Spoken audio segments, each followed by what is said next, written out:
Sed bienvenidos y bienvenidas una vez más aquí a vuestro canal, Cuentos Inmortales TV.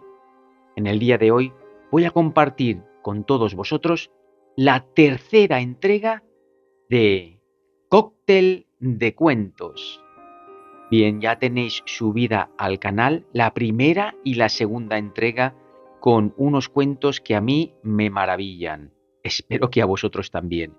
Y hoy, en este caso, pues no sé, vamos a ver qué cuentos nos salen, ¿no? Mirar, he escogido yo hoy 3 libros para meter dentro de la coctelera. Así es que allá va. Primer libro que voy a meter dentro de la coctelera. ¡Chin! Pío Baroja. Muy bien, me encanta. Tiene cantidad de cuentos súper bonitos. Así es que, Pío a la coctelera. Segundo libro que voy a introducir en la coctelera. ¡Chin! Muy bien, en este caso es Azorín. Azorín también nos deja una recopilación de cuentos extraordinarios. Veremos a ver los que salen hoy. Azorín a la coctelera. Y por último, tercer libro. ¡Chin! En este caso es Miguel de Unamuno, también con sus cuentos completos. Veremos hoy la selección que hacemos. Miguel, a la coctelera. Bueno, y una vez tenemos los 3 libros en la coctelera, vamos a ver la coctelera de hoy, qué cuentos nos extrae. Vale, que empiece a agitarse la coctelera, ese ruidecito, ese movimiento, girando para un lado, girando para otro, mezclando todos los cuentos de Pío Baroja, de Azorín y de Unamuno, y al final vamos a ver cuántos cuentos nos han salido. 7, en este caso, ha salido la friolera de 7 cuentos. Bien, como siempre, los iremos analizando de uno en uno y espero que todos sean de vuestro agrado. Vamos a empezar con 2 cuentos de Pío Baroja. Y el último de Pío Baroja, el tercero, lo dejaremos para el final, porque para mí es el que tiene un poquito más miga y más enseñanzas que nos pueden venir perfecto para lo que buscamos en el canal. Así es que, sin más dilación, comencemos.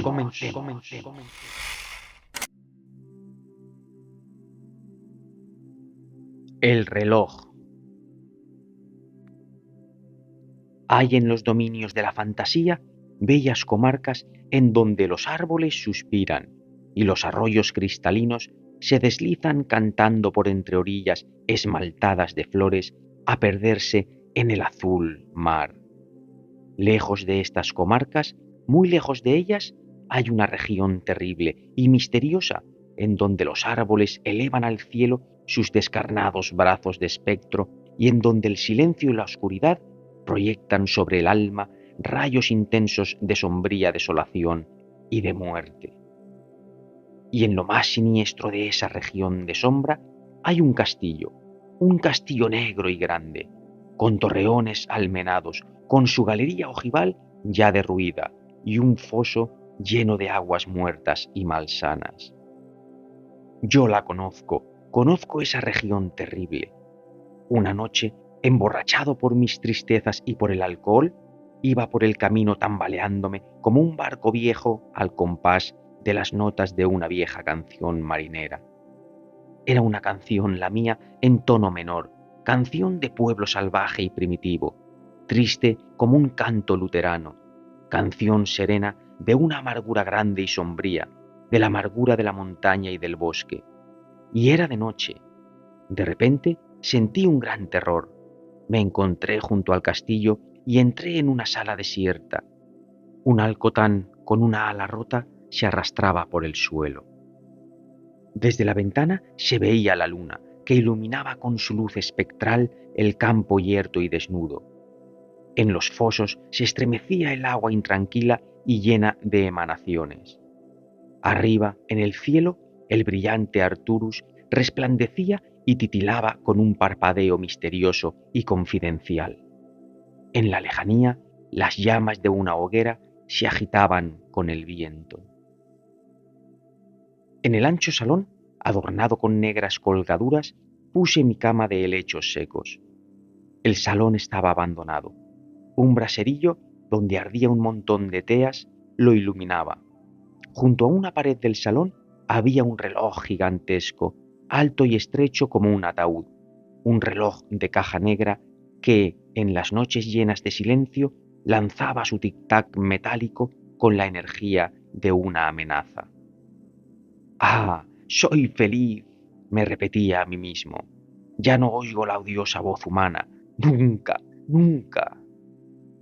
Y el reloj sombrío medía indiferente las horas tristes con su tic-tac metálico. La vida estaba dominada, había encontrado el reposo. Mi espíritu gozaba con el horror de la noche mejor que con las claridades blancas de la aurora. Oh, me encontraba tranquilo, nada turbaba mi calma. Allí podía pasar mi vida solo, siempre solo, rumiando en silencio el amargo pasto de mis ideas, sin locas esperanzas, sin necias ilusiones, con el espíritu lleno de serenidades grises, como un paisaje de otoño. Y el reloj sombrío medía indiferente las horas tristes con su tic-tac metálico. En las noches calladas, una nota melancólica, el canto de un sapo, me acompañaba. «Tú también», le decía al cantor de la noche, «vives en la soledad. En el fondo de tu escondrijo no tienes quien te responda más que el eco de los latidos de tu corazón». Y el reloj sombrío medía indiferente las horas tristes con su tic-tac metálico. Una noche callada, sentí el terror de algo vago que se cernía sobre mi alma. Algo tan vago como la sombra de un sueño en el mar agitado de las ideas. Me asomé a la ventana. Allá, en el negro cielo, se estremecían y palpitaban los astros en la inmensidad de sus existencias solitarias. Ni un grito, ni un estremecimiento de vida en la tierra negra. Y el reloj sombrío medía indiferente las horas tristes con su tic-tac metálico. Escuché atentamente, nada se oía. El silencio por todas partes. Sobrecogido, delirante, supliqué a los árboles que suspiran en la noche que me acompañaran con sus suspiros. Supliqué al viento que murmurase entre el follaje y a la lluvia que resonara en las hojas secas del camino. E imploré de las cosas y de los hombres que no me abandonasen, y pedí a la luna que rompiera su negro manto de ébano y acariciara mis ojos, mis pobres ojos, turbios por la angustia de la muerte, con su mirada argentada y casta. Y los árboles, y la luna, y la lluvia, y el viento permanecieron sordos. Y el reloj, sombrío, que mide indiferente las horas tristes, se había parado para siempre.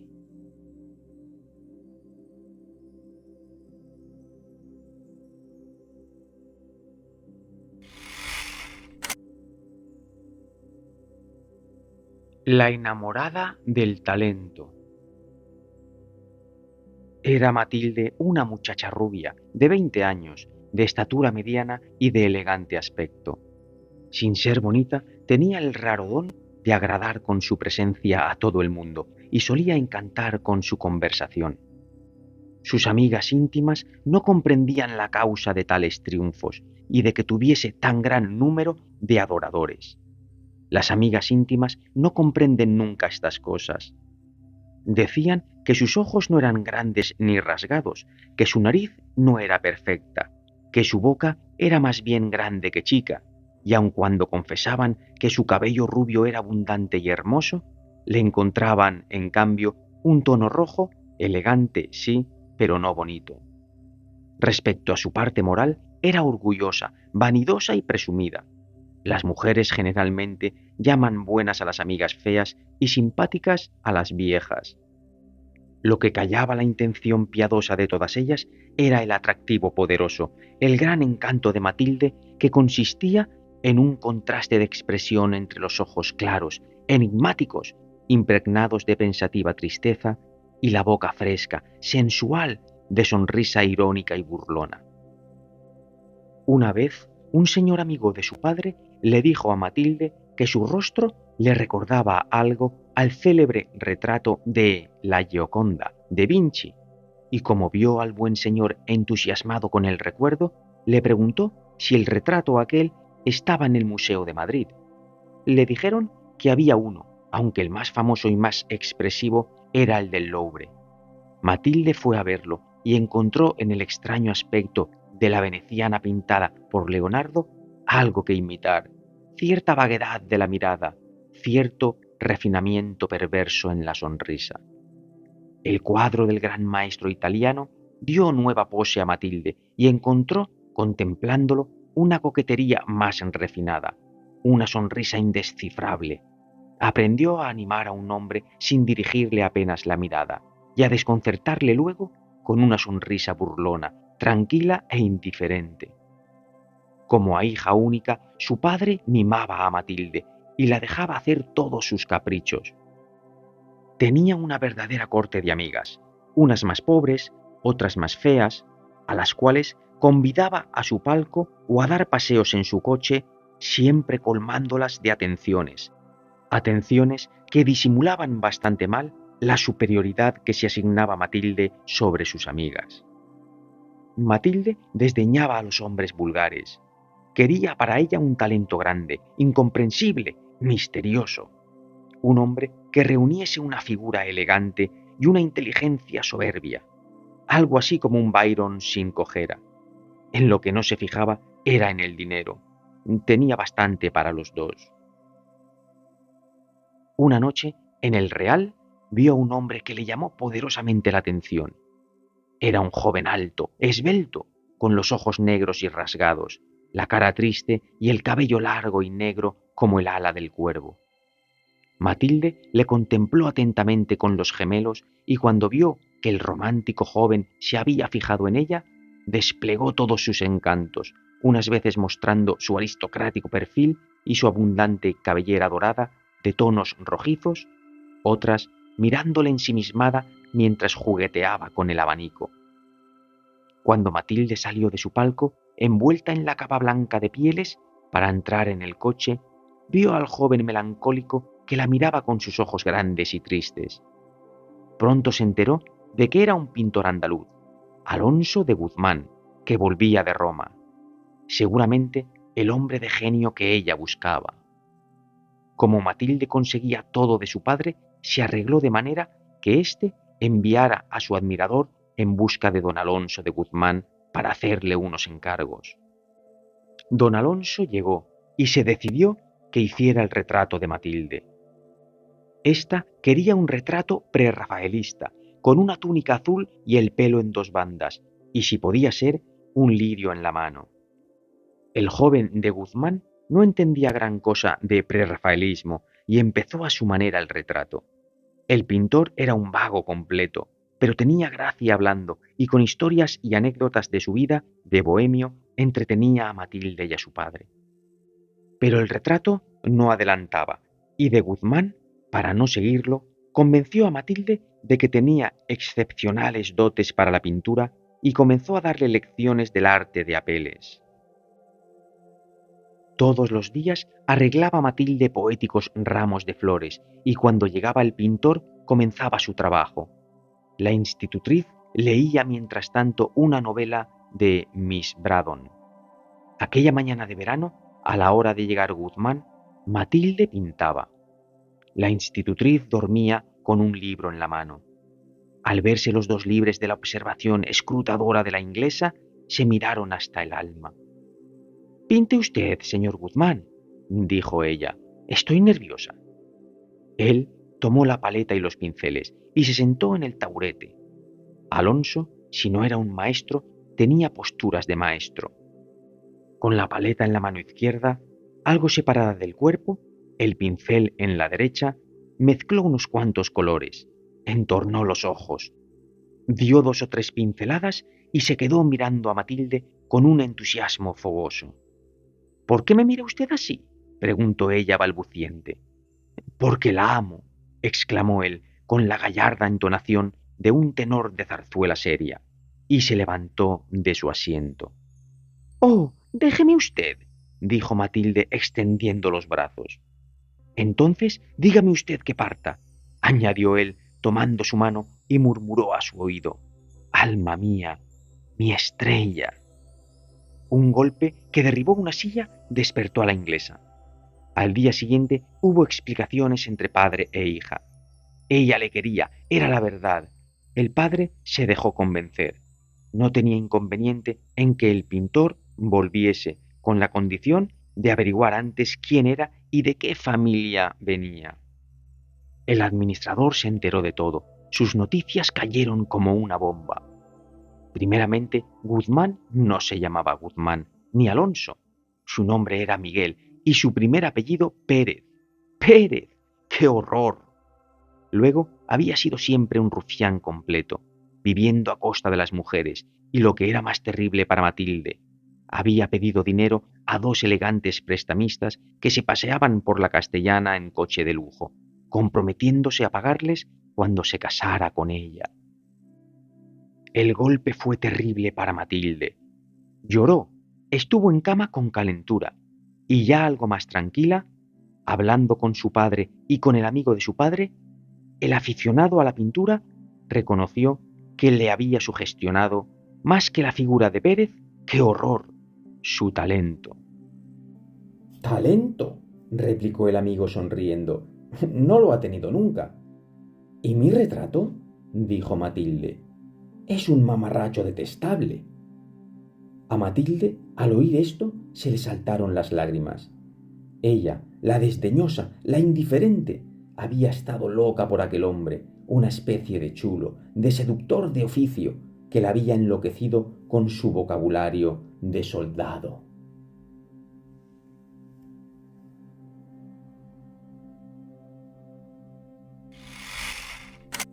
Bien, llegamos al primer alto en el camino para comentar un poquito estos 2 primeros cuentos de Pío Baroja, porque recordar que el tercero de Pío Baroja, en este cóctel de cuentos, lo pondré al final.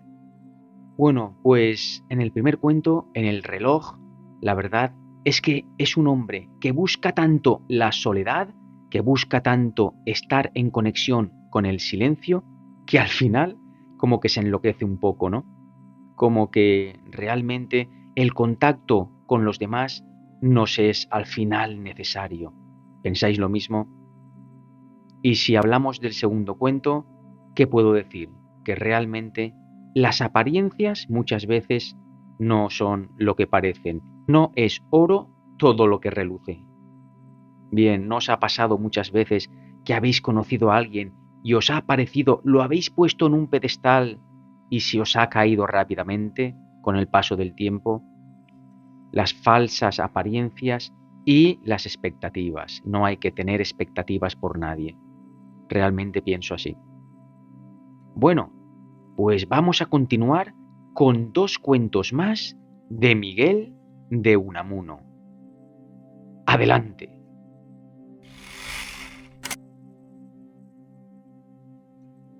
Al correr los años. El lugar común de la filosofía moral y de la lírica que con más insistencia aparece es el de cómo se va el tiempo, de cómo se hunden los años en la eternidad de lo pasado. Todos los hombres descubren a cierta edad que se van haciendo viejos, así como descubrimos todos cada año, oh portento de observación, que empiezan a alargarse los días al entrar en una estación de él, y que al entrar en la opuesta, 6 meses después, empiezan a acortarse. Esto de cómo se va el tiempo sin remedio y de cómo en su andar lo deforma y transforma todo, es meditación para los días todos del año. Pero parece que los hombres hemos consagrado a ella en especial el último de él y el primero del año siguiente, o cómo se viene el tiempo, y se viene como se va, sin sentirlo, y basta de perogrulladas. ¿Somos los mismos de hace 2, 8 o 20 años? Venga, el cuento. Juan y Juana se casaron después de largo noviazgo, que les permitió conocerse y, más bien que conocerse, hacerse el uno al otro. Conocerse no, porque dos novios, lo que no se conocen en 8 días, no se conocen tampoco en 8 años. Y el tiempo no hace sino echarles sobre los ojos un velo, el denso velo del cariño, para que no se descubran mutuamente los defectos, o más bien se los conviertan a los encantados ojos en virtudes. Juan y Juana se casaron después de un largo noviazgo, y fue como continuación de este su matrimonio. La pasión se les quemó como mirra en los transportes de la luna de miel, y les quedó lo que entre las cenizas de la pasión queda, y vale mucho más que ella, la ternura, y la ternura en forma de sentimiento de la convivencia. Siempre tardan los esposos en hacerse dos en una carne, mas cuando llegan a esto, coronación de la ternura de convivencia, la carne de la mujer no enciende la carne del hombre, aunque ésta de suyo se encienda. Pero también, si cortan entonces la carne de ella, duélele a él como si la propia carne la cortasen. Y este es el colmo de la convivencia, de vivir dos en uno y de una misma vida. Hasta el amor, el puro amor, acaba casi por desaparecer. Amar a la mujer propia se convierte en amarse a sí mismo, en amor propio, y esto está fuera de precepto, pues si se nos dijo ama a tu prójimo como a ti mismo, es por suponer que cada uno, sin precepto, a sí mismo se ama. Llegaron pronto Juan y Juana a la ternura de convivencia, para la que su largo noviciado al matrimonio les preparara, y a las veces, por entre la tibieza de la ternura, asomaban llamaradas del calor de la pasión. Y así corrían los días. Corrían, y Juan se amohinaba e impacientaba en sí al no observar señales del fruto esperado. ¿Sería él menos hombre que otros hombres a quien por tan poco hombres tuviera? Y no os sorprenda esta consideración de Juan, porque en su tierra, donde corre sangre semítica, hay un sentimiento demasiado carnal de la virilidad. Y secretamente, sin decirlo el uno al otro, Juan y Juana sentían cada uno cierto recelo hacia el otro, a quien culpaban de la presunta frustración de la esperanza matrimonial. Por fin, un día, Juana le dijo algo al oído a Juan, aunque estaban solos y muy lejos de toda otra persona, pero es que en casos tales se juega el secreteo. Y el abrazo de Juan a Juana fue el más apretado y el más caluroso de cuantos abrazos hasta entonces le había dado. Por fin la convivencia triunfaba hasta en la carne, trayendo a ella una nueva vida. Y vino el primer hijo, la novedad, el milagro. A Juan le parecía casi imposible que aquello salido de su mujer viviese, y más de una noche, al volver a casa, inclinó su oído sobre la cabecita del niño que en su cuna dormía para oír si respiraba. Y se pasaba largos ratos con el libro abierto delante, mirando a Juana cómo daba la leche de su pecho a Juanito. Y corrieron 2 años y vino otro hijo, que fue hija. Pero señor, cuando se habla de masculinos y femeninos, ¿por qué se ha de aplicar a ambos aquel género y no este? Y se llamó Juanita, y ya no le pareció a Juan, su padre, tan milagroso, aunque tan doloroso le tembló al darlo a luz a Juana, su madre. Y corrieron años, y vino otro, y luego otro, y más después otro, y Juan y Juana se fueron cargando de hijos. Y Juan solo sabía el día del natalicio del primero, y en cuanto a los demás, ni siquiera hacía qué mes habían nacido. Pero Juana, su madre, como nos contaba por Dolores, podía situarlos en el tiempo. Porque siempre guardamos en la memoria mucho mejor las fechas de los dolores y desgracias que no las de los placeres y venturas. Los hitos de la vida son dolorosos más que placenteros. Y en este correr de años y venir de hijos, Juana se había convertido de una doncella fresca y esbelta en una matrona otoñal cargada de carnes, acaso en exceso. Sus líneas se habían deformado en grande, La flor de la juventud se le había ajado. Era todavía hermosa, pero no era bonita ya, y su hermosura era ya más para el corazón que para los ojos. Era una hermosura de recuerdos, no ya de esperanzas. Y Juana fue notando que a su hombre Juan se le iba modificando el carácter según los años sobre él pasaban, y hasta la ternura de la convivencia se le iba entibiando. Cada vez eran más raras aquellas llamaradas de pasión que en los primeros años de hogar estallaban de cuando en cuando de entre los rescoldos de la ternura. Ya no quedaba sino ternura. Y la ternura pura se confunde a las veces casi con el agradecimiento y hasta confina con la piedad.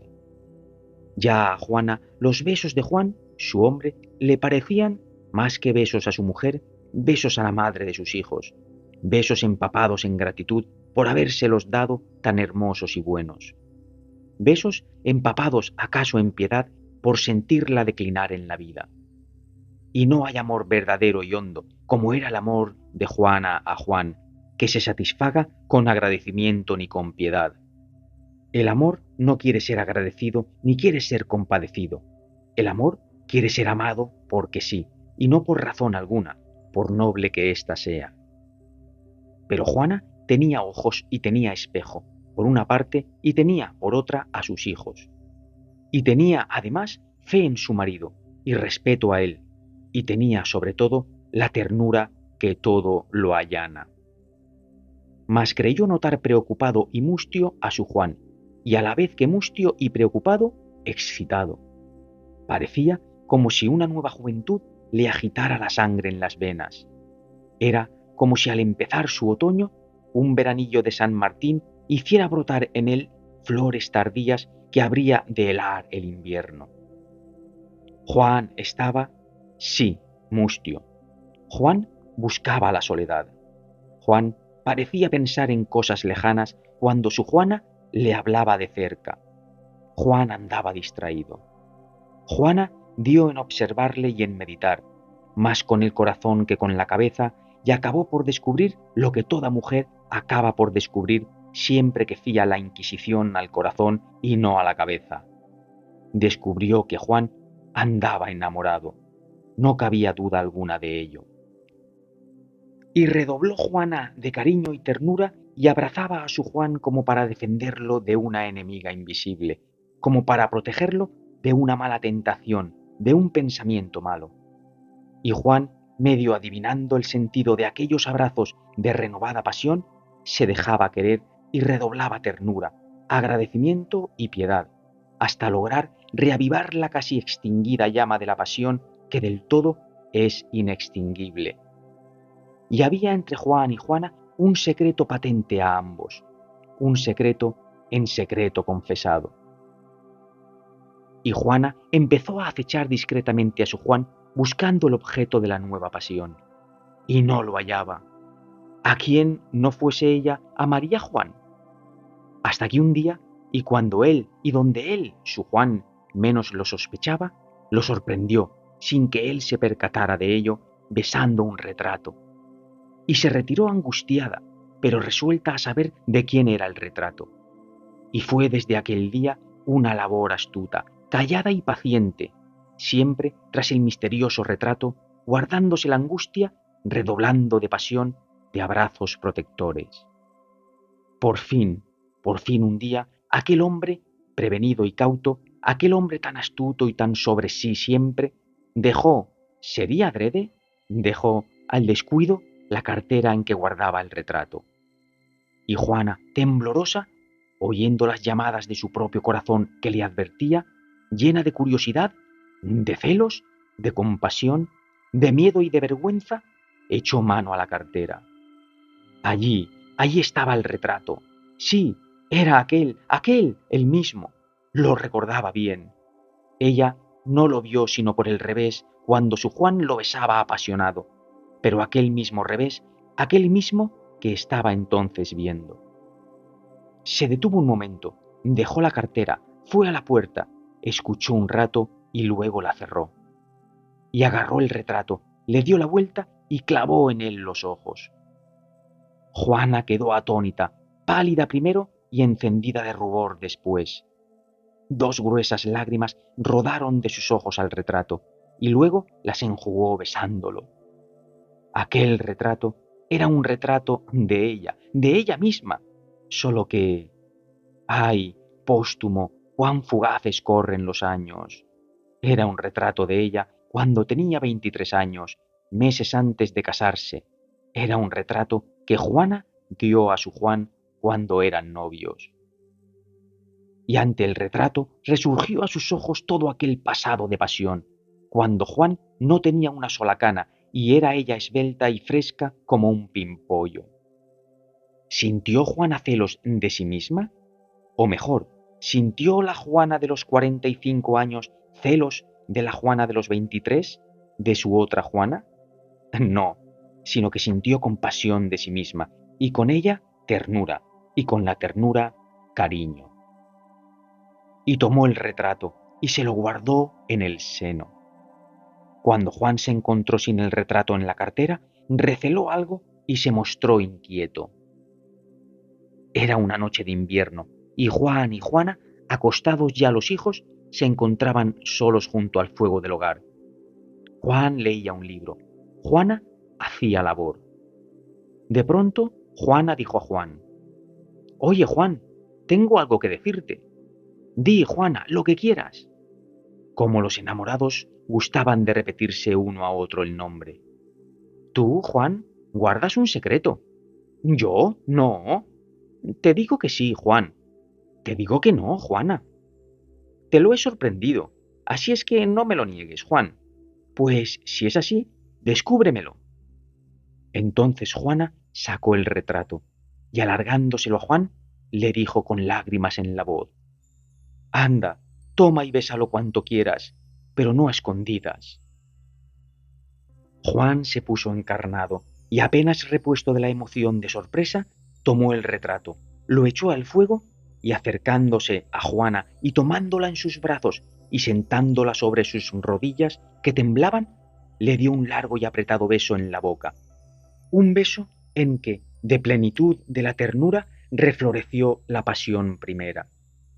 Y sintiendo sobre sí el dulce peso de aquella fuente de vida, de donde habían para él brotado con 9 hijos, más de 20 años de dicha reposada, le dijo: «A él no, que es cosa muerta, y lo muerto al fuego.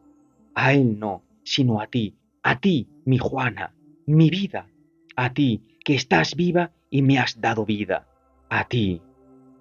Y Juana, temblando de amor sobre las rodillas de su Juan, se sintió volver a los 23 años, a los años del retrato que ardía, calentándolos con su fuego. Y la paz de la ternura sosegada volvió a reinar en el hogar de Juan y Juana.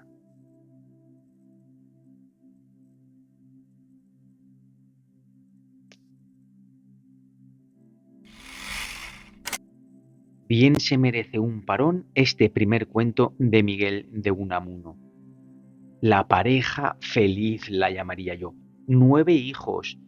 El amor desbordante que se profesan el uno al otro. La llama de la pasión se fue apagando, pero siempre se mantuvo una chispita. Y esa chispita, con el paso del tiempo, se fue otra vez avivando. La verdad es que el final me ha parecido maravilloso, súper bonito.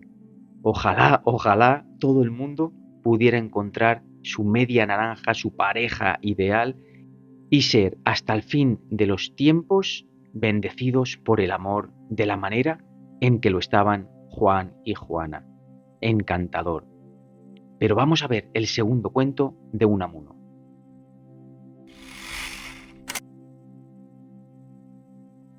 ¿Por qué será así? Era terrible, verdaderamente terrible. Si aquello se prolongaba, no respondería de sí mismo. Pero, Dios mío, se decía, ¿por qué soy así? ¿Por qué soy como soy? Todo se me vuelven propósitos de energía que se me disipan en nieblas, así que afronto la realidad. Desde niño había guardado el pobre José sus indomables resoluciones en lo más hondo de su alma, entregando al mundo aquella debilidad que le valía fama de bueno, fama que le estaba dando no poco que sufrir.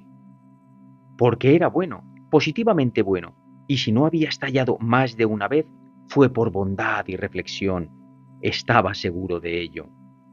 Tenía plena conciencia de que más de una vez habría dado que sentir, a no ser porque, sobre todo, tendía a sujetar al bruto bajo el ángel. Y la gente, que sólo juzga por las apariencias, confundía su bondad con la impotencia, hasta que estallase un día. Era ya tiempo de estallar. No se trataba de él solo, sino de sus hijos y de su mujer, del porvenir de los que le estaban encomendados. Un padre de familia no puede aspirar a santo, ni dejar además la capa al que le ponga pleito queriendo quitarle la ropa. Eso de no resistir al malo estaba bien para los frailes.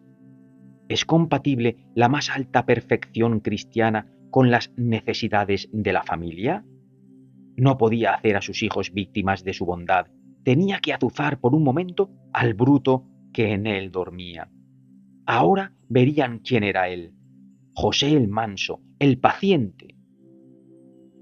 Había pasado una noche angustiosa pensando en las deudas que le vencían sin tener con qué responderlas. Es decir, sí, tenía con qué, pero repartido entre deudores. ¿Hay cosa más terrible que verse atosigado de deudas cuando los créditos exceden a ellas? Y no podía decir a sus acreedores que le perdonaran como perdonaba él a sus deudores, porque un acreedor no es perfecto como nuestro Padre que está en los cielos. Se armó de valor encasquetándose el sombrero y salió a cobrar lo suyo. Iba componiendo palabra por palabra y repitiéndola por vía de ensayo, la tremenda filípica que endilgaría al primer deudor con quien topase, cuando la visión a lo lejos de uno de los más mansos le desvaneció los ímpetus, le hizo latir el corazón y le obligó a desviarse por una calleja murmurando: «Pero señor, ¿por qué soy así?». No tenía bien estudiado su papel y aquel encuentro inopinado le privó de aplomo. Acordóse de sus hijos y de su mujer, de su dinero esparcido y lleno de valor subió a casa de otro de sus deudores. Subió despacito, contando las escaleras. En cada tramo las palpitaciones cardíacas le obligaban a descansar. Miró 3 o 4 veces al reloj. Llegó a la puerta y al oír pasos dentro, pálido y sin haber llamado, bajó las escaleras más que deprisa.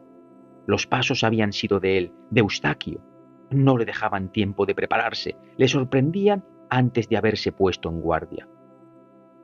Iba midiendo el santo suelo y diciéndose: «Pero, ¿por qué soy así?», cuando le heló una voz que decía a sus espaldas: «¡Hola, José!». El más complaciente de sus deudores le alargaba la mano vacía, que José estrechó enternecido de vergüenza. Hablaron de 1000 cosas indiferentes. Aludió el otro a aquella dichosa letra que siempre que topaba a José estaba por llegar. Preguntóle si por casualidad llevaba 5 duros. Contestóle éste que por providencia no los tenía a mano. Se la alargó el otro vacía y le despidió diciéndole: «De lo otro no me olvido». «Que no se olvida, es un consuelo». Pasó al poco tiempo José por junto al café en que tomaba su tacita en los tiempos dichosos en que disponía de una peseta sobrante. ¿Si estaría allí alguno de sus amigos? Entró. Ahí estaba Ricardo, tan orondo, tomando su café, con copa y puro. «Con mi dinero», murmuró José. «¿Me privo yo de tomarlo para que lo tome él? ¿Habráse visto? Nada, nada, que yo soy así». Se acercó a Ricardo, que con 1000 zalemas exclamó al verle: «Dichosos los ojos. Cualquiera te echa la vista encima. ¿Qué quieres tomar?». «Oh, gracias, muchas gracias. Nada, nada. No acostumbro, ya sabes que no». «Anda, hombre, toma algo, que yo te convido». No, no, gracias». «Bueno, tú te lo pierdes». Le daba pena que Ricardo le gastara su dinero en convidarle a él con lo suyo. Oh, no. Y el pobre, encogido, avergonzado, miraba a la taza de Ricardo por no tropezar con la inquisidora mirada del mozo. Al rato de charla, pretextando un asuntillo, se levantó José. Se iba a salir ya cuando Ricardo le dijo: «Tenemos pendiente aquello, no creas que lo olvido». Un día de estos pasaré por tu casa. No lo echo en saco roto. ¿Que no lo echa en saco roto? ¿Dónde saco más roto que un café? Al entrar a su casa, saliéronle a recibir sus hijos. Papá, ¿no traes aquello que dijiste el otro día? Otro día, queridos, otro día. Hoy estoy malo, otro día. Cuando Ricardo o Eustaquio pasen por aquí. ¿Te duele algo, papá? Su mujer le llevó la cuenta del sastre, tomóla José, se encerró en su cuarto y mirando a la cuenta lloró por dentro. Pero Dios mío, ¿por qué soy así? ¿Por qué me habrá hecho así Dios? ¿Por qué no seré yo otro? Dice que pasará por casa. ¡Qué chirigotero es! En el número próximo de El Mundo Cómico no dejará de hacer algún chiste a cuenta de mí. Los maridos buenos, las suegras, los ingleses y los maestros de escuela divertimos al mundo como los perros a los chiquillos.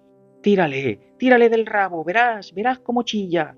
No tengas miedo, anda, que no muerde, ni siquiera ladra. Y el muy chirigotero, con qué gracia me dice, qué bueno eres, José. Mientras así, como por caricia, me da un golpecito en el bolsillo a ver si suena. Socialismo, socialismo, lucha de clases, burgueses y proletarios, explotadores y explotados, música celestial. No hay más que dos clases, dos tan solo, la de los acreedores y la de los deudores. ¿Y cuándo, como a mí me sucede, se es deudor y acreedor a la vez? Esto es horrible. Llevo en mí dos principios contradictorios que se combaten y destruyen. Más me valiera ser tan solo deudor implacable o acreedor manso. Mansedumbre, mansedumbre. Todos celebran al león, hasta al tigre, y se burlan de la pobre liebre. Y sin embargo, el mismo Dios que dio garras y pico al águila, garras y poderosas fauces al tigre y al toro cuernos, dio alas veloces a la golondrina, patas ligeras a la liebre, pequeñez al mosquito, tinta al calamar, aguijón a la abeja, veneno a la víbora, mansedumbre al cordero y al inglés. Y luego viene un impío Lessing e insulta al Cordero, que es quien borra los pecados del mundo. Toda esa monserga del honor, todo ese código anticristiano del pundonor caballeresco, lo han inventado los tigres vencedores. ¿Y ahora qué hago con esta cuenta? Ahora me acuerdo de un día en que al pedirme un mendigo una limosna, le contesté malhumorado. Adaptarse. Tradujo la palabra a su modo y la tradujo bien. Me llenó de insultos y tuve que huir. Su maldición me persigue. Adaptarse. Ellos son los que se adaptan a mí como el muérdago a la encina. Si no hubiese parásitos, ¿qué sería del exceso de vida? Adaptarse. La lucha por la vida. La selección. Esto sí que es filosofía caballeresca. Y que hablen todavía de caballeros cristianos. Vaya, vaya, no quiero pensar. Venga el último número de El Mundo Cómico en que publiqué un artículo brutal que asustó a los padres de familia e hizo reír a los que pretenden conocerme. En el mismo número estuvo Enrique, felicísimo, en un cuento en que figura un inglés. Iba en esto José cuando la criada le anunció que esperaba a don Enrique. Don Enrique, Enrique vendrá a pagarme, meterá la mano en el bolsillo, y yo, que no soy un tigre, le tengo que decir, oh, no, no corre prisa, por un día más o menos, y Enrique entonces sacará la mano del bolsillo. ¿Qué le digo, señorito? Ah, sí, espera, oye.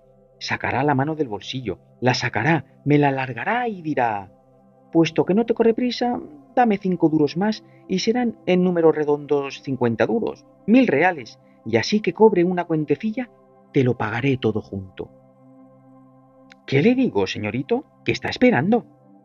Es verdad, pobre Enrique, dile que pase. Pero, ¿por qué soy así? Dios mío, ¿por qué soy así?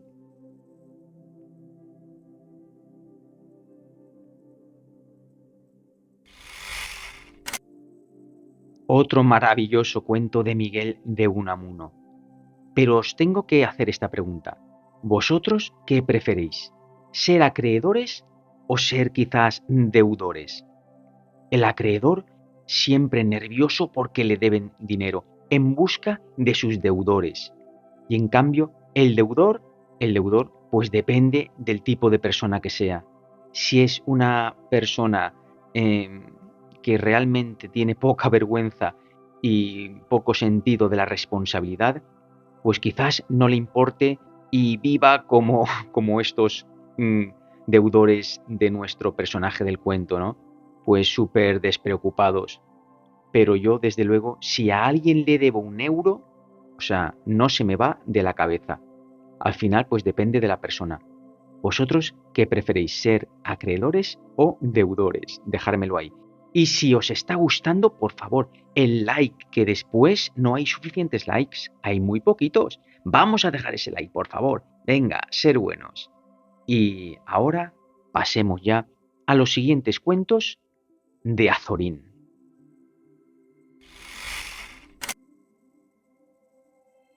Un humorista. Tome el lector en la Puerta del Sol o donde quiera un tranvía de Rosales. Llegue al Paseo de Rosales. Descienda.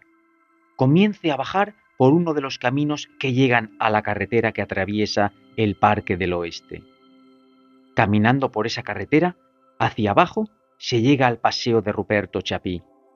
La plaza en que se estampa ese nombre está ya completamente borrada. El segundo camino, que parte de la izquierda, bajando por dicho paseo, llega hasta un paso a nivel. En lo alto de la cuesta se yergue un hermoso olmo de copa redonda, tupida, airosa. Cerca del paso a nivel crecen a la derecha otros umbrosos olmos.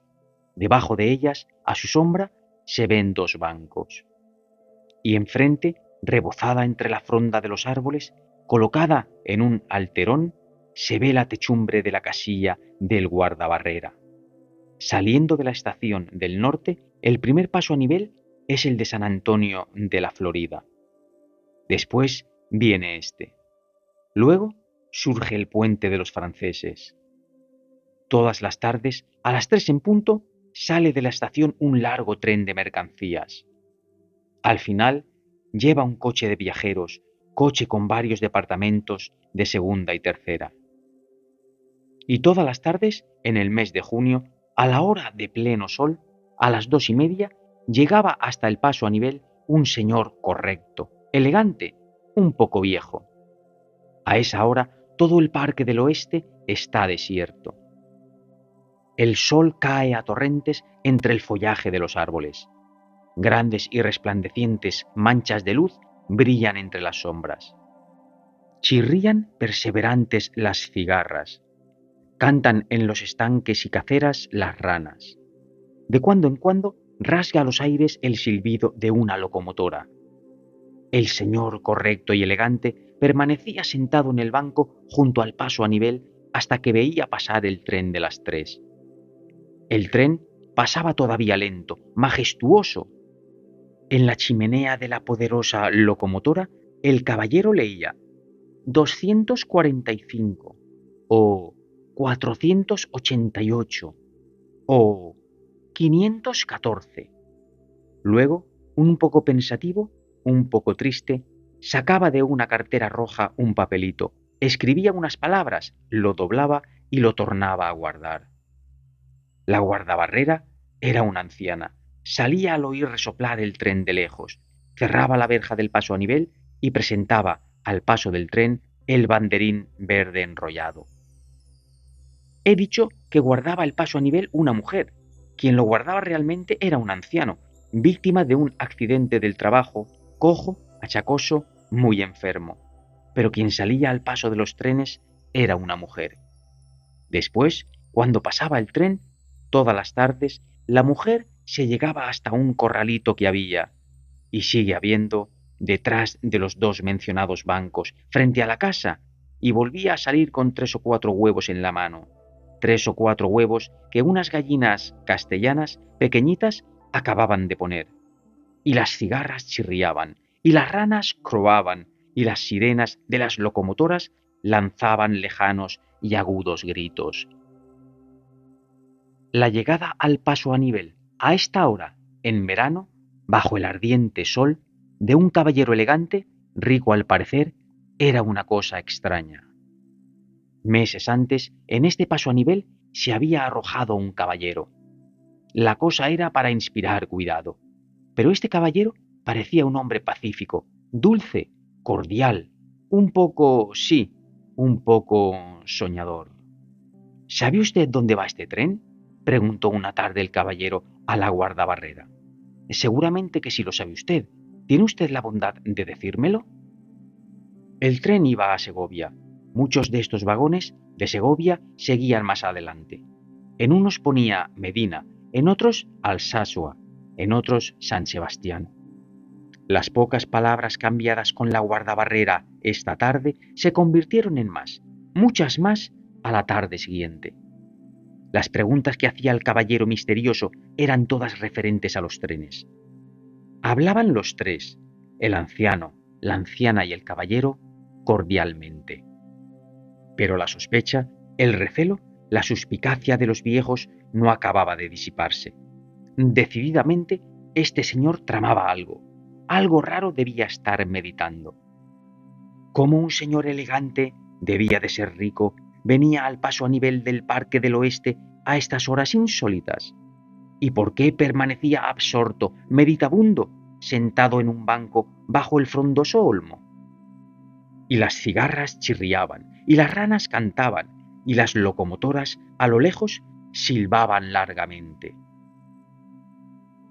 Una tarde, el caballero, era a fin de junio, dijo a los viejos del paso a nivel: «Mañana me marcho muy lejos de aquí, a América, pero quiero dejarles a ustedes un recuerdo mío. Yo salgo mañana por la mañana en el tren de las 9. Voy a Hendaya. Les ruego que estén atentos al paso del tren. Yo estaré en la ventanilla y les tiraré a ustedes una cajita. En ella irá el recuerdo que les dedico. Y se lo dedico a ustedes por las gratas horas de soledad y de silencio que he pasado en este paso a nivel». En efecto, al día siguiente los dos viejos estaban atentos en el paso a nivel. Pasó el tren rápido de las 9. El caballero iba en una ventanilla. Al pasar el tren, el caballero arrojó una cajita. Después hizo un saludo cariñoso con la mano. Y no pasó más. Los viejos recogieron la cajita arrojada, la abrieron con curiosidad. ¿Qué vendría dentro? ¿De qué extravagancia sería capaz este misterioso señor que ellos ni sabían cómo se llamaba? Dentro de la cajita, ¡oh sorpresa!, venían colocados unos sobres, henchidos, abultadísimos. En los sobres ponían letras grandes: billetes de banco. ¡Qué ansiedad la de los pobres viejos! ¡Qué profunda emoción! Se miraban uno a otro estupefactos. Tenían ante sí un tesoro. Y los dos, febriles, comenzaron a abrir uno de los sobres. Y ahora la estupefacción fue mucho mayor. Dentro de este sobre y del otro venían colocados como billetes de banco recortes de periódicos. La cajita cayó de las manos de los viejos. El señor misterioso era un farsante, un loco. Razón tenían ellos, sí, razón tenían para sospechar de un caballero que a la hora de pleno sol, en verano, iba a sentarse en un banco al lado de un paso a nivel. Sí, era un loco, un farsante. ¿Ha terminado el cuento, señor? Pues sí que era ese caballero un humorista. No ha terminado el cuento. Espere usted un poco. La cajita quedó en un rincón. Pasaron muchos días. Una tarde, un nietecito de los viejos se puso a jugar con los sobres henchidos de recortes de periódicos. Iba abriéndolos todos y esparciendo por el suelo los papeles. Había muchos. De pronto, de uno de los sobres comenzaron a salir otros papelitos. Papelitos que tenían pintado el Palacio Real, el mismo palacio que se veía desde la casita de los guardabarreras. Y habían 25 o 30 papelitos de estos. Los viejos se acercaron al niño. Su sorpresa fue ahora tan grande como antes la desilusión. Sí, el señor misterioso era un perfecto caballero, se le veía. No podía ser otra cosa. Tenían entre las manos los dos viejos, los dos pobres viejos, 5 o 6 mil duros. 5 o 6 mil duros en billetes, nuevecitos, maravillosos, de 1000 pesetas. y la vida de los dos viejos fue cambiando poco a poco. Compraron muchas cosas. Tenían ahora, en los días fríos de la vejez, un poco de felicidad. Perfectamente, señor. ¿Ha terminado ya el cuento? Todavía no, caballero. Espere usted un poco. Tenga la bondad. Los viejos contaban a todos las aventuras del señor misterioso. Nadie los creía. La cosa era totalmente absurda. Un día se cometió un robo importante en un hotel del Paseo de Rosales. La policía husmeó por todo el contorno. Cerca de la casilla del paso a nivel se encontraron, entre unas matas, algunos de los efectos robados. El dinero no aparecía. El robo coincidió con la historia del personaje misterioso. La policía prendió a los viejos. La historia que ellos contaban para justificar la posesión de las 30.000 pesetas era ridícula, inadmisible. Pasaron muchos días. El viejecito, de pesar, murió en la cárcel. La mujer, sola, amargada, también no tardó en seguir en el sepulcro a su marido. Y en el paso a nivel del Parque del Oeste hay al presente otros guardabarreras. ¿Ha terminado usted, señor? Sí, señor, he terminado. ¿Y quién es el humorista en este cuento? ¿El azar? ¿Le parece a usted poco? Pues sí que es humorista, ya lo creo, y el más terrible de todos.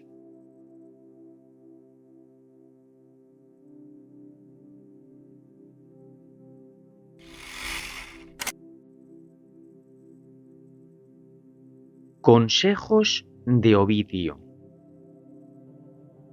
1850. 2 de junio. No sé dónde tengo la cabeza. Estoy anonadado, nervioso, inquietísimo. No sé cómo podré escribir en este estado. Yo, el jefe de la familia de Fenollar, tan antigua, suegro de Paquita la Castañera, y mi hijo Juanito casarse con la Paquita. No puede ser. No puede continuar este estado de cosas. Todo anda de cabeza en esta casa.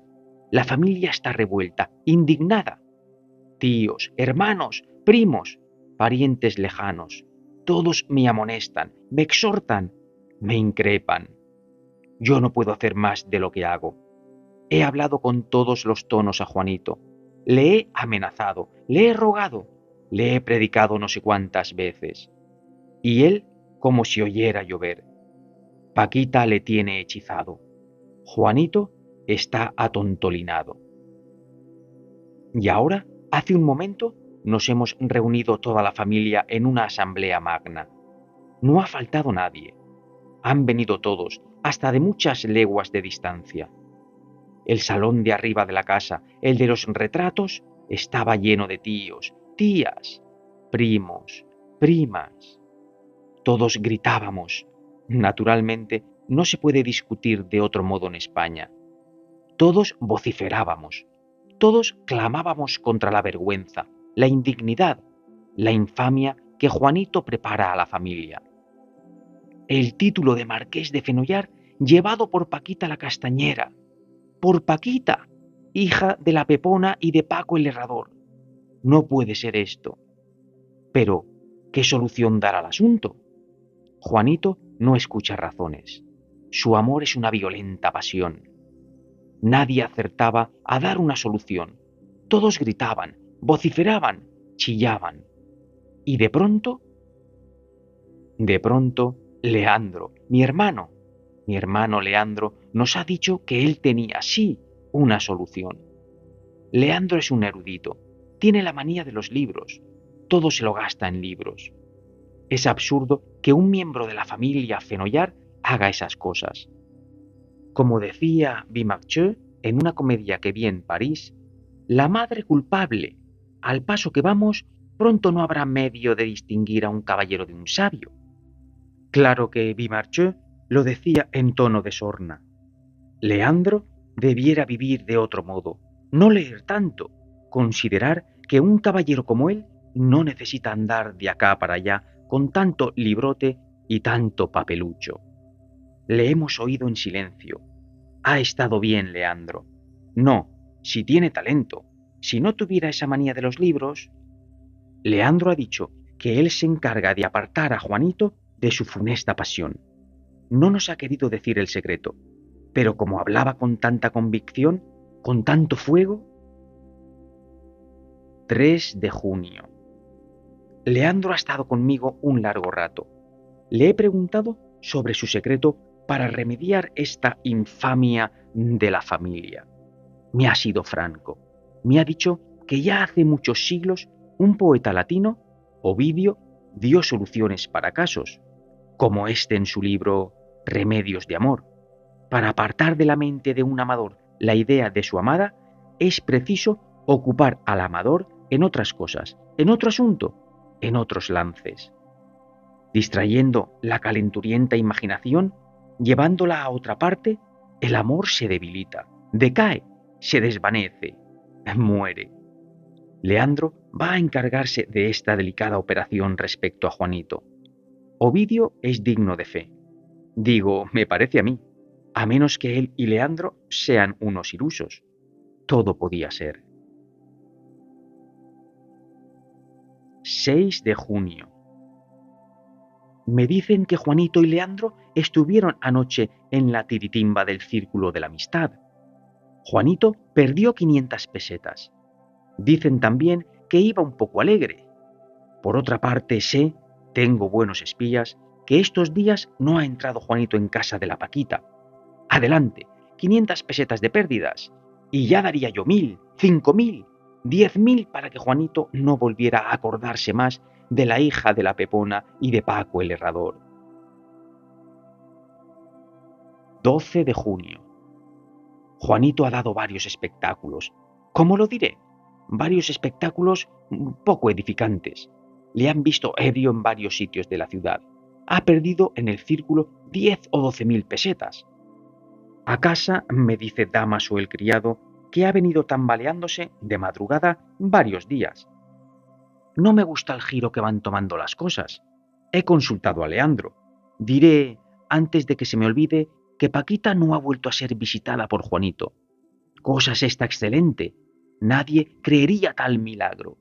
Milagro, sí, aunque por otro lado, ¿no habría medio de que Juanito bebiera un poco menos? Claro, va borracho al círculo, no sabe lo que hace. Juega sin tino ni cordura, le engañan y pierde. Pero el dinero es lo de menos. Lo importante es este espectáculo que Juanito da de beodez pesada, profunda, lastimosa en la ciudad. Toda Nebreda está escandalizada. Decía que he consultado con Leandro. Leandro sonríe, es decir, sonríe, pero está también un poco receloso. Dice Leandro que Ovidio aconseja que, si se quiere olvidar la pasión con el vino, se debe beber mucho y no poco. Bebiendo poco no se adelanta nada. Y me ha citado Leandro los versos de Ovidio en latín. Decía el buen Leandro, «Aut nulla ebrietas», y muchos latines más, y repetía y volvía a repetir, «Aut nulla ebrietas». Es ese el pasaje en el que el poeta, dichoso poeta, dice que se debe pimplar copiosamente. Bueno, Juanito no ha vuelto a ver a Paquita la castañera. Grave cosa es la beodez, pero no es probable que sea marquesa consorte de Fenollar, la hija de Paco el Herrador. 2 de julio. Los escándalos de Juanito continúan, y continúan en aumento deplorable. Se emborracha a todas horas, es decir, no deja ninguna hora de estar borracho. Rompe espejos y cuadros en el círculo, vocifera, grita por las calles. La familia me ha llamado al orden. Yo soy el jefe de la ilustre casa de Fenollar. ¿Qué he de contestar yo? El buen Leandro es simple. Sí, le voy creyendo. Valiente maula ese Ovidio. Pero el caso es que Paquita la castañera está olvidada. Ni una sola vez ha ido a verla Juanito. Gran cosa. No, no es tan candoroso y simplón como parece ese fulano Ovidio. Ahora que Juanito no deja de emborracharse, y parece ser, lo dijo Leandro, que es preciso libar mucho. Aut nulla ebrietas. 10 de julio. El escándalo ha sido formidable, gracias a que el alcalde de Nebreda depende de mí y de que el jefe político de la provincia es mi íntimo amigo. No puede ser esto, no podemos continuar así. ¿Está olvidada Paquita la Castañera? Sí, en efecto, pero ¿lo digo? ¿Digo mi pensamiento? ¿Me atrevo a decirlo? Sí, lo diré. Es doloroso decirlo. No tengo más remedio que decirlo. Allá va. Esto es peor que lo otro. 20 de julio. No podía ser otra cosa. La familia, tíos, primos, parientes lejanos, ha vuelto a reunirse en esta casa. Todos estábamos allá arriba, en el salón de los retratos. Todos gritaban, vociferaban, y todos pedían que volviera Juanito a tener relaciones con Paquita la Castañera. ¡Qué horror! ¡Qué vueltas da el mundo! Todos pedían que Juanito reanudara sus relaciones con Paquita, porque los escándalos que ha dado mi querido hijo en Nebreda son peores, archipeores, 1000 veces peores que la perspectiva de ver a la hija de la Pepona entroncada en la casa de Fenollar. Sí, sí, que vuelva Juanito a casa de Paquita la Castañera. La necesidad es ley, no hay más remedio. No se ha podido remediar la infamia. Leandro estaba avergonzado. Anda ya con Ovidio. Vaya un tío. No sé lo que escribo. Creo que ahora hablo yo como si fuera ya el suegro de Paquita la Castañera. 20 de agosto. Se consumó la obra. El matrimonio de Juanito y Paquita es cosa descontada. Mi hijo ha vuelto a su vida normal. Van corridas 2 amonestaciones. He hablado con Paquita. No, no, hay que ser justos. Es una muchacha inteligente, fina. Y como guapa, diablo. Una muchacha casi... ¡Oh, qué horror! ¿Qué cosas iba a decir? Lo borraré después. Borraré este pasaje del libro verde de la casa. 20 de septiembre. Se casaron, se marcharon. Son felices. Ella es guapísima, encantadora, verdaderamente encantadora. ¿Cómo una gente plebeya puede tener una hija así? Y, ¡ay! He sabido que todo fue una farsa.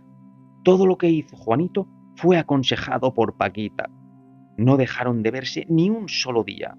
Juanito sobornó a mis espías. Se veían en una casa de las afueras y se reían seguramente de mí, y de Leandro, y de Ovidio. En fin, que están casados. Todo ha sido una farsa. Paquita la Castañera nos ha dado la castaña. Es decir, no nos la ha dado. Ha sido más lista que todos nosotros. No nos ha dado la castaña porque realmente la muchacha es guapa, fina, con talento. Y será una marquesa de Fenollar que dará brillo a la casa. Vea usted lo que son las cosas. En cambio, ¿cuántas marquesas auténticas no añadirán una hoja de laurel a los fastos de las grandes casas? En fin, cosa hecha. Adelante, y viva Paquita la Castañera, hija de la Pepona y de Juan el Herrador, futura marquesa consorte de Fenollar. Y como guapa, vamos, que es guapa de veras, y simpática, y amable, y no digo más, soy padre y soy suegro.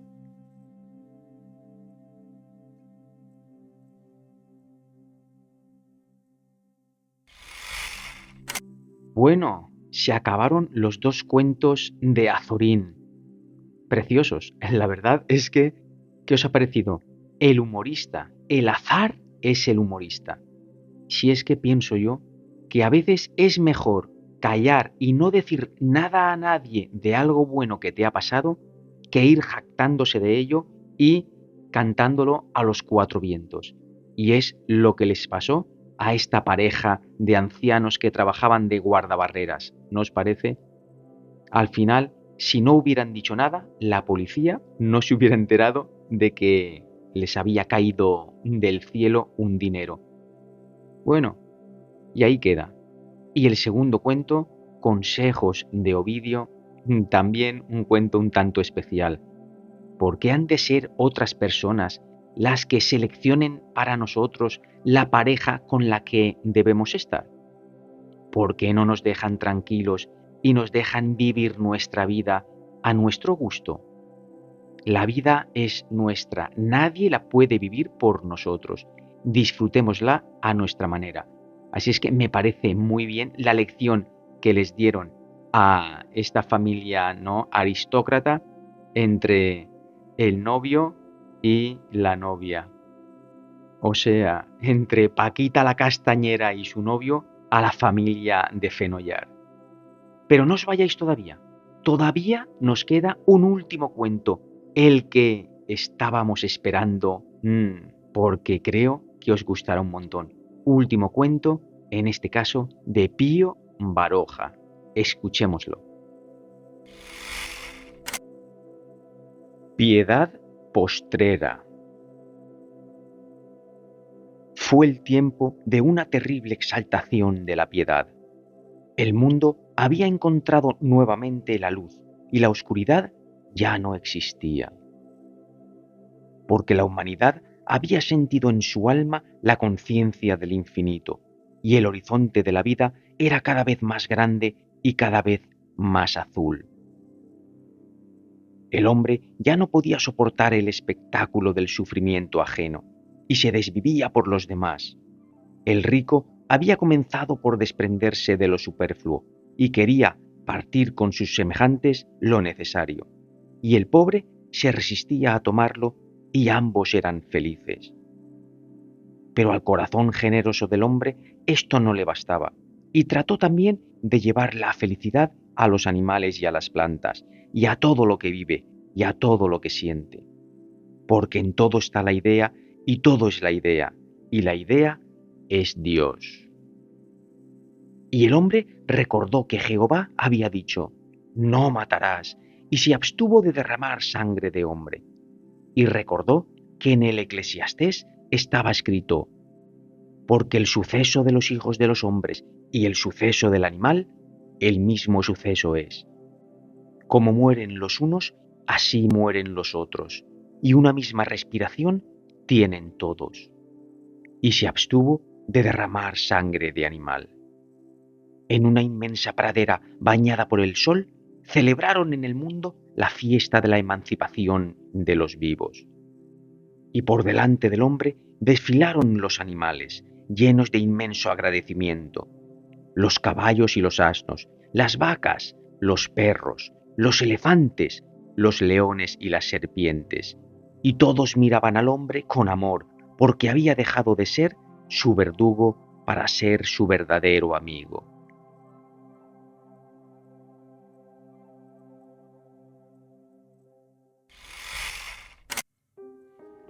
Y bien, ¿qué os ha parecido este último mini cuento o cuento breve de Pío Baroja? Mirad, tengo que repetiros dos párrafos o una frase y un párrafo porque me han parecido esenciales, y os los voy a volver a leer directamente. Una frase es, el hombre ya no podía soportar el espectáculo del sufrimiento ajeno y se desvivía por los demás. Fijaros, ¿eh? Fijaros bien, no pudo soportar, es empatizar con el vecino y desvivirme por el otro. Es súper importante. Y fijaros ahora, pero al corazón generoso del ser humano esto no le bastaba y trató también de llevar la felicidad a los animales y a las plantas y a todo lo que vive y a todo lo que siente. Realmente está describiendo una sociedad utópica, es decir, una sociedad futurista ideal, idílica, en contraposición de lo que vivimos a mi modo de ver y bajo mi humilde opinión hoy en día, que es una sociedad distópica, totalmente lo contrario que utópica, totalmente lo contrario. Estamos empezando a vivir en una sociedad distópica. Es terrible lo que sucede hoy en día y dónde nos quieren llevar. Terrible. Y os lo dejo ahí este último cuento para que reflexionéis. Mil gracias a todos y a todas por haber estado ahí hasta el final, como siempre. Os mando un abrazo de luz, un beso gigante y de verdad, os quiero un montón. Espero que hayáis disfrutado con esta tercera entrega de Cóctel de Cuentos. A mí personalmente me está encantando. Muchas gracias. Hasta la siguiente. Chao.